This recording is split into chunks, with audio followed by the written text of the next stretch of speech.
Welcome to top headlines. ప్రపంచ ఆదివాసీ దినోత్సవం సందర్భంగా విజయవాడలోని తుమ్మలపల్లి కళాక్షేత్రంలో ఏపీ ప్రభుత్వం తరపున వేడుకలు నిర్వహించారు. ఈ కార్యక్రమానికి సీఎం చంద్రబాబు ముఖ్య అతిథిగా హాజరయ్యారు.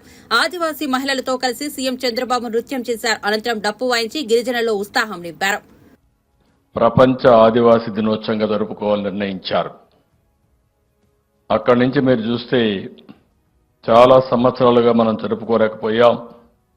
తెలుగుదేశం ప్రభుత్వం వస్తానే నేను ఆ రోజు ఆదివాసీ దినోత్సవాన్ని జరపాలని ముందుకొచ్చి జీవో నెంబర్ 127 3/8/2018లో రాష్ట్రంలో ప్రతి సంవత్సరం ఆదివాసీ దినోత్సవాన్ని జరుపుకోవాలనుకున్నాం, జరిపాం.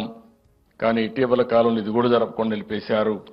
మళ్లీ ఈ సాంప్రదాయానికి శ్రీకారం చుట్టిన పార్టీ ఎన్డీఏ తెలుగుదేశం పార్టీ అని చెప్పి కూడా నేను మీకు తెలియజేస్తున్నా. ఈరోజు మన దేశానికే రాష్ట్రపతి ద్రౌపది ముర్ము గారు ఉండడం మనందరికీ గర్వకారణం. ఆవిడ్ని మీరందరూ ఒక స్ఫూర్తిగా తీసుకోవాల్సిన అవసరం ఉంది.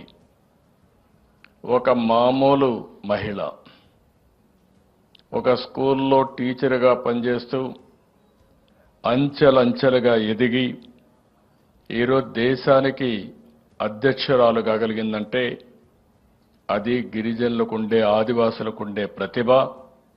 ఆ స్ఫూర్తిని ఆదివాసులందరూ తీసుకుని మీరు కూడా ముందుకు సాగాల్సిందిగా మిమ్మల్ని అందరినీ కోరుతున్నా.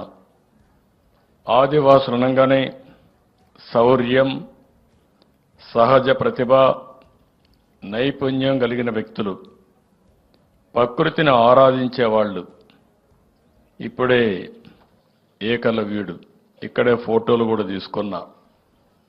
ఏకలవ్యుడు నిషిద ట్రైబ్. ఎవరన్నా జీపీటీకి వెళ్తే అది చెప్తుంది ఏ ట్రైబ్ అని కూడా. ఒక గిరిజన కుటుంబంలో పుట్టి టీచరు లేకపోయినా కాదు అని నిరాకరించిన ఫోకస్ పెట్టాడు, విద్యను అభ్యసించాడు. ఎప్పటికీ ఒక ఆదర్శంగా నిలిచే వ్యక్తి ఏకలవ్యుడని చెప్పి కూడా నేను మీకు తెలియజేస్తున్నా. అలాంటి వాడు గిరిజనలో పుట్టడం గిరిజన స్ఫూర్తికి ఇదొక నిదర్శనం. ఇదే కాకుండా ఆదివాసులందరూ వ్యవసాయం, అటవీ ఉత్పత్తులు, హస్తకళలు, జానపద సంగీతం, నృత్యం చేయడం, సాంప్రదాయ ఆహారాలు అంటే మళ్ళీ ప్రపంచం మొత్తం ఈ యొక్క ఆర్గానిక్ ఆహారానికి శ్రీకారం చుట్టే పరిస్థితికి వచ్చారు.